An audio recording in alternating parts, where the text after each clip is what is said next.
Hi guys, how are you doing? I hope you're doing well. I am speaking a little bit quiet because little T is currently having a nap next door and I feel like my voice might wake him up. But I thought this is a perfect time while he sleeps at a reasonable time where it's not too dark outside. The little girl's hungry. Who's that? At a reasonable time. So I thought I'd quickly film. Well, I'll try and film. Let's see if I can actually film it. Hi there. There's that. My labour story with baby girl.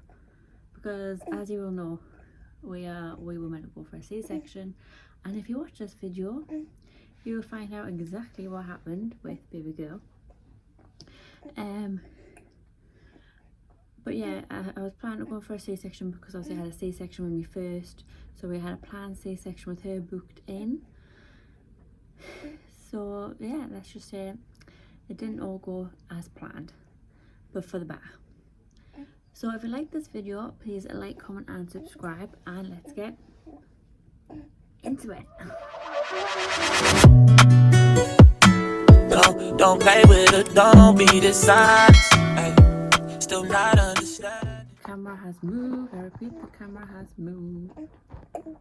Has it? Yeah, that's better. So I'll film it while I'm feeding Miss Poppins. So basically, baby girl came 3 weeks and 1 day early, and pretty much it was down to a natural labour.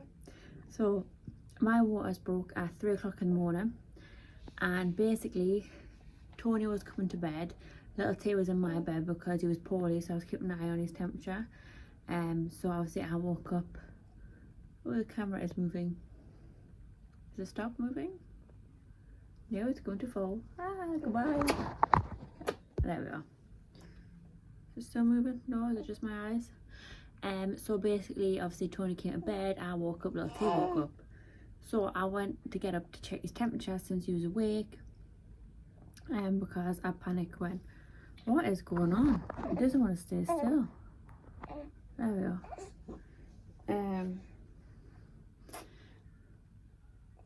And his temperature was fine, but when I went to go and get a thermometer, I stood up and basically my waters broke. So yeah, broke at 3 o'clock in the morning. Obviously Tony panicked because obviously my waters didn't break naturally with little T. I was induced. So Tony thought I weighed myself at first, which I says I didn't. This is definitely my waters breaking. So I had to go in the bathroom, obviously because oh my god, this phone. It does not want to stay still. Does it? Are you gonna stay still? There we are. I basically went to the toilet, rang my dad, says, my water's broke, can you come down straight away? So he came down and looked after little T. Obviously I didn't want to leave little T because he was poorly, and obviously if you know, a few weeks ago he did have croup. So I was proper panicking because he had a cough, he had a blocked nose, and basically that's how it all started last time. So I was really panicking. I was checking I'm checking on his breathing. So obviously I left Dad a massive list to make sure he had none of them symptoms, because my mum was there last time during the croup situation.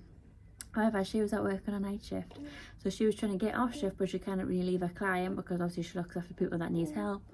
So she couldn't really just get up and leave, so she had to wait for someone else to come in the morning, which was like 8-9 o'clock. So Dad was trying to put little T back to sleep, but obviously he was ill, so he just went on me. But my waters broke. So yes, I felt horrific for little T. Like, it was the last thing I wanted to do was to leave him stressed when he was ill.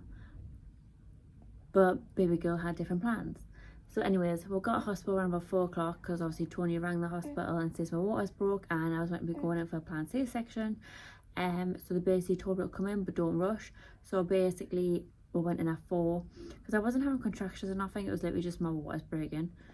But obviously because I was 36 weeks and 6 days, they didn't really want us to go in for a C-section. They wanted to wait it out till I was 37 weeks. So basically 1 day. So they literally kept her in, hoping she was going to stay until the Saturday. So they were giving us steroids for our lungs. Well, I only got 1 set. I was going to have 2 sets. Sorry if you can hear her eating. We were going to have 2 sets, but obviously that didn't go to plan.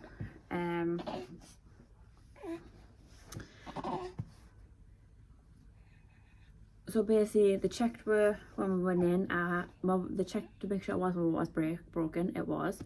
And then they checked how far along I was. Basically my cervix was still long and I wasn't dilated at all. This was at like half 4. So they just moved it to a ward instead of like a labour ward. But I started getting really bad contractions at about 11 o'clock in the morning. And they were getting very regular. And I could deal with them, they weren't that bad. But I think what it was little tease contractions were so bad because I got induced. I thought these contractions were like really early on. But basically what happened was Tony went and got the midwife because he thought I was getting worse. Obviously not as bad as I was when I was induced with little T because I was screwing the place down with them contractions. But these ones, you know, I could breathe through basically. So she went and got no one came until after 1 o'clock. So he went and got someone around about 12 and it took someone about an hour to come, but apparently because they were on their dinner. So they were having their dinner first. And she came and I was in the bathroom because I felt like I needed a number 2. And she was like, are you okay? I was like, yeah, I feel like I need a number 2. She was like, can you come out? She was like, I need to check you. I was like, okay. So I came out and I was like 8 centimeters dilated. So obviously she was like, oh my God. She was like, because I went through a few hours ago, my cervix was long, it wasn't short, and then I wasn't dilated at all. And I was like 8 centimeters. So she rushed us to the labour ward. And by the time I got to the labour ward, which was literally around the corner, I was like 10 centimeters. Well, the cells between 9 and 10, they couldn't work it out. So this is, we can rush in for a C-section now because obviously she's coming, or you could try natural. So I said, right, okay, I'll do natural if I can have the epidural. Because obviously it says if I went in for a C-section because she was that far down, they would have to literally push her back up, like push her up and then get her out. So I was like, right, okay, we're like 9-10 centimeters dilated. It's literally just the pushing that needs to happen. So we did natural pretty much. We went and got the epidural, and basically the first time they did the epidural, they failed. Like, instead of putting it in wherever they need to put it in, they put it in a blood vessel, so they had to take it all out again and start again. But because it was taking that long to put in my back, because my back, I've got like a wonky spine, I could feel her coming out the longer, like more contractions were happening while they were doing it. And I was sitting there shouting, I'm sitting on her head. Like they were taking that long, they were trying to do it the second time, and I told them, don't bother, I can feel that, like I'm sitting on her head. They're like, no, you need to sit up straight, like keep your back up straight, keep your legs where you are. I was like, I'm sitting on her head, like you need to let us move. And they weren't giving up. Basically they were really trying to get that between my back, even though I told them to stop. So I flung, I know it was dangerous, but I asked Tony, I was like, is there needle in the back? He went, no, it's not in the back. So because I knew it wasn't in the back, I flinged myself back because I had midwife pinned us down, Tony pinned us down. I had 2 of the people that, they've got a name, I can't remember what they're called, the people that do the epidural, pinning my back. Like, I literally couldn't go nowhere. So as soon as they told me the needle was out my back, I flinged myself. And then the midwife went, oh my God, her head's there. I was like, yeah, I was sitting on her head, like literally sitting on her head. And basically, she says within 2 pushes, she thinks she was out. I think I did 1 more push and she was completely out, like completely out. So it was, let's just say, it was an easier labour. I preferred natural over the C-section. But obviously it was nothing we had planned at all.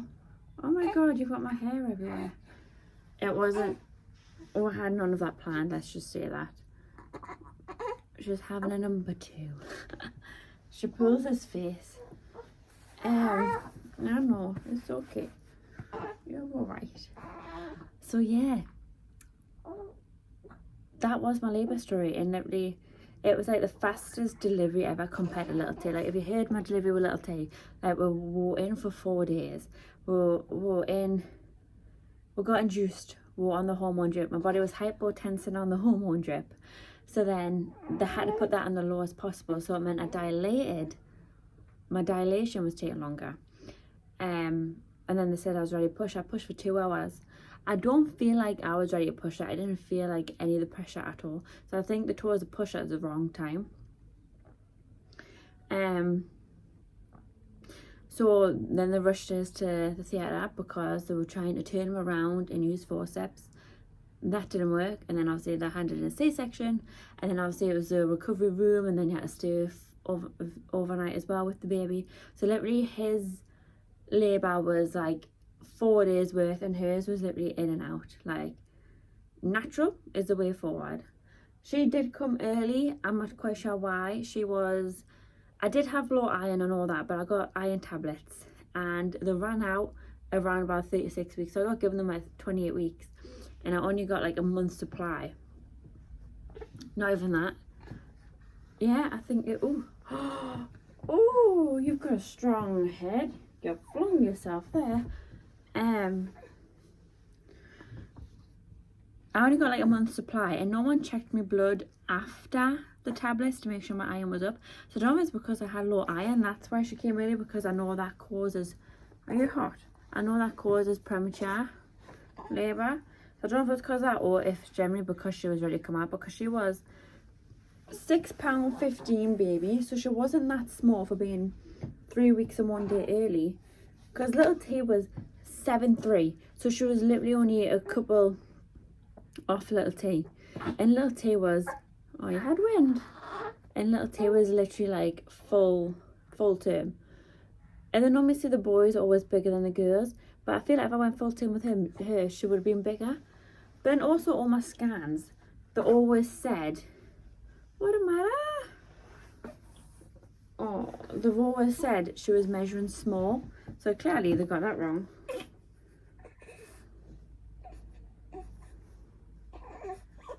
I think baby's trying for a number 2. So yeah, the labour was actually nothing like I expected to be. I was like so like ready for the C-section on the 11th of November, and she came on the 25th of October instead, which I don't regret. Like, I think I preferred it all the way it was, because obviously the recovery is a lot quicker after having a natural birth. Like, I could still pick up little T after a C-section. I physically wouldn't be able to pick up little T for a good 6 weeks. So I'm glad that it happened the way it happened, because obviously little T is all for me at the minute. He's at that stage where he just wants mama. So I am so glad it happened the way it did. Even though I was scared, I did it. The contractions weren't half as bad as I thought they were, because obviously I got induced with little T, so the contractions were a lot more intense, they were forced. But naturally, they were actually so easy. Like, the contractions when I was 8 centimetres with her were the same strength as when they were 2 centimetres with little T. Like, the difference between them was insane. But yeah, that was my labour story. And if you got any questions, let me know down below. And I'm going to end this video before little T wakes up. I'm going to cook his dinner. I'm going to make him some pasta with some tomato sauce, put some chicken in. Maybe, I need to wake him up for his dinner, because it's like 1:30. He went down at 12, so I do really need to get him back up, or he's going to let me wake up and it'll be tea time, not dinner time, so he needs to have his dinner. So yeah, if you like this video, please like, comment and subscribe. I'm so sorry it took so long to film this video, but 2 under 1 is not easy. But yeah, if you got any video suggestions, please leave them down below, and I'll see you next time.